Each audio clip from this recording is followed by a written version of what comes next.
महंगाई पर चर्चा हम लोग बार बार करते हैं और हर बार हमें सुनने को मिलता है कि समय के साथ साथ हर चीज महंगे होते चली जा रही है। लेकिन क्या वाकई में समय के साथ हर चीज महंगी हो रही है? नहीं, कुछ चीजें ऐसी हैं जिन पर समय का उल्टा ही असर पड़ रहा है, यानी कि वो महंगे होने की बजाय सस्ती हो रही है। उनमें से एक है कॉल रेट, यानी कि फोन पर बात करने के पैसे। मैं आपकी जानकारी के लिए आपको बता दूं कि जहां 1996 में 1 मिनट फोन पर बात करने के लिए ऑन एन एवरेज 16 रुपए तक देने पड़ते थे, वहीं ये कॉल रेट घटकर सन 2004 में 3 रुपए पर मिनट हो गई थी। और यही कॉल रेट सन 2016 में 50 पैसे पर मिनट ही रह गई थी। और आज सन 2020-21 में ये कॉल रेट मात्र 0.06 पैसा पर मिनट ही है। यानी कि कॉल रेट समय के साथ साथ सस्ते होते जा रही है। गाइस, कॉल रेट के अलावा और कौन सी ऐसी चीज है जिसके प्राइसेस समय के साथ घट रहे हैं? कमेंट सेक्शन में जरूर लिखिएगा।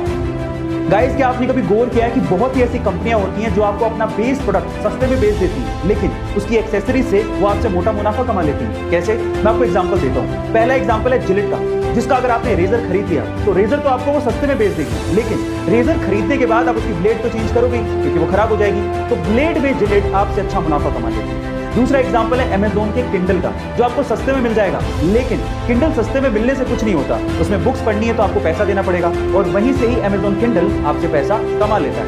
और तीसरा एग्जांपल है एचपी और कैनन के प्रिंटर, जो आपको बहुत अच्छे डिस्काउंट में सस्ते मिल जाएंगे, लेकिन वो मोटा मुनाफा कमाते हैं प्रिंटर की इंक से, क्योंकि आपको प्रिंटर में रिफिल करने के लिए इंक तो चाहिए, तो वहां से वो आपसे अच्छा मुनाफा कमा लेती है। गाइस, यही होती है कला, मुनाफा कमाने की या पैसा कमाने की। गाइस, आपको ये जानकारी कैसी लगी कमेंट सेक्शन में जरूर लिखिएगा। एक बार एक बंदा जूता खरीदने के लिए किसी शॉप पे गया। उसे 7 नंबर का जूता खरीदना था और उसे उस शॉप पे एक जूता पसंद भी आ गया, लेकिन जैसे वो काउंटर पे पेमेंट करने के लिए गया, उसे पता लगा कि वो वॉलेट तो घर पे ही भूल गया। फिर उसने शॉपकीपर से रिक्वेस्ट किया कि आप मुझे जूते दे दो, अगले दिन आके मैं पेमेंट कर दूंगा। थोड़ा सा हेजिटेशन उस शॉपकीपर को फील हो रहा था उधार देते हुए, लेकिन फिर भी उसने जूते पैक किए और ग्राहक को दे दिए। अगले दिन वही ग्राहक वापस से शॉप पर आता है और कहता है कि दोनों में से एक जूता 6 नंबर का है, प्लीज आप उसे चेंज कर दो। तो ग्राहक ने माफी मांगते हुए 6 नंबर का जूता चेंज करके उसे 7 नंबर का दे दिया। उस दिन ग्राहक वॉलेट लेके आया था और उसने पेमेंट भी कर दी। अब आप ये देखिए कि दुकानदार ने कितना समझदारी से काम किया, ना उसने जूते खोए ना कस्टमर। इसे कहते हैं प्रेजेंस ऑफ माइंड। गाइस, आपको ये सुन के कैसा लगा कमेंट सेक्शन में जरूर लिखिएगा। पाकिस्तान में एक जगह है जिसका नाम है लांदी कोतल, और वहां की खास बात यह है कि वहां पर एक बहुत पुराना बरगद का पेड़ है जिसे पिछले 122 सालों से जंजीरों में बांध कर रखा गया है और उसे अभी तक खोला ही नहीं गया है। जी हाँ गाइज, एक पेड़ को जंजीरों से बांध कर रखा हुआ है, और रीजन जान के प्लीज आप हंसिएगा मत। एक्चुअली हुआ कुछ यूं कि 1898 में वहां पर एक अंग्रेज अफसर था जिसका नाम था जेम्स क्विड।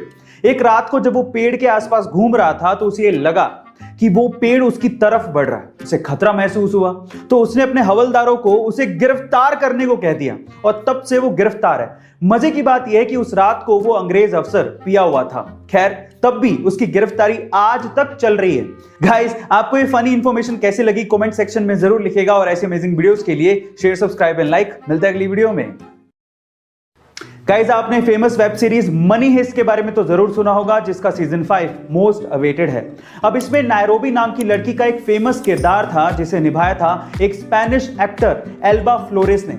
लेकिन बहुत ही कम लोग ये जानते हैं कि एल्बा फ्लोरेस यानी कि नायरोबी ने एक बार एक मूवी में एक इंडियन विमेन का किरदार भी निभाया था, जिसमें वो तेलुगु भाषा बोलते दिखती हैं। उस मूवी का नाम था विसेंटे फेरर, जो कि एक स्पेनिश मूवी थी, लेकिन उसकी स्टोरी इंडियन थी। गाइस, क्या आपको इसके पहले तक इफेक्ट पता था? और अगर नहीं पता था तो कमेंट सेक्शन में जरूर लिखिएगा। मैथ से बहुत लोगों को डर लगता है, लेकिन इसके मैजिकल नंबर्स में हर किसी का इंटरेस्ट होता है। उनमें से एक नंबर है पाई। पाई को मैजिकल नंबर क्यों कहते हैं? आप एक काम करिए, अपने आसपास कोई एक सर्कल उठाइए, छोटा या बड़ा। उसके सर्कमफेरेंस को जब भी आप डायमीटर से डिवाइड करोगे तो आपको एक ही नंबर मिलेगा, और वो नंबर है पाई। पाई एक इनफिनिट डेसिमल नंबर है, क्योंकि डेसिमल के बाद इसके इनफिनिट नंबर होते हैं। अब इनफिनिट नंबर तो मैं आपको याद नहीं करवा सकता, लेकिन डेसिमल के बाद 7 नंबर तक याद करने का इसका एक ट्रिक है, और वो ट्रिक है may I have a large container of coffee. आपको इसमें हर एक वर्ड के लेटर्स काउंट करने हैं। मे में कितने लेटर होते हैं? 3, आई में 1, हैव में 4, ए में 1, लार्ज में 5, कंटेनर में 9, ऑफ में 2 एंड कॉफी में 6। तो अब ये नंबर हो गया 3.1415926। गाइस, क्या इसके पहले तक ये इंटरेस्टिंग ट्रिक आपको पता थी? कमेंट सेक्शन में जरूर लिखिएगा। हमारे यहाँ घरों में 3 ब्लेड के पंखे लगाए जाते हैं, जबकि अमेरिका के घरों में 4 या 5 ब्लेड के पंखे लगते हैं। पर सवाल यह है कि ऐसा क्यों? क्या आप जानते हैं? ये कोई डिजाइन की वजह से नहीं है, इसके पीछे भी एक पर्पस है। वो क्या है मैं आपको बताता हूं। एक्चुअली अमेरिका के घरों में कमरे थोड़े बड़े होते हैं और वहां पर एसी भी लगे होते हैं, इसीलिए एसी की हवा को रूम में चारों तरफ फैलाने के लिए भारी 4 या 5 ब्लेड के पंखे लगते हैं, जो कि धीमे चलते हुए इस काम को आसानी से कर देते हैं। लेकिन इंडिया में ज्यादातर लोग एसी अफोर्ड नहीं कर सकते और यहां पर कमरे भी छोटे होते हैं, इसी वजह से ज्यादा हवा फेंकने वाले हल्के पंखे चाहिए। इसीलिए यहां पर 3 ब्लेड के पंखे इस्तेमाल किए जाते हैं। गाइस, क्या आपको इसके पहले तक इंफॉर्मेशन पता थी? और अगर नहीं पता थी तो कमेंट सेक्शन में जरूर लिखिएगा।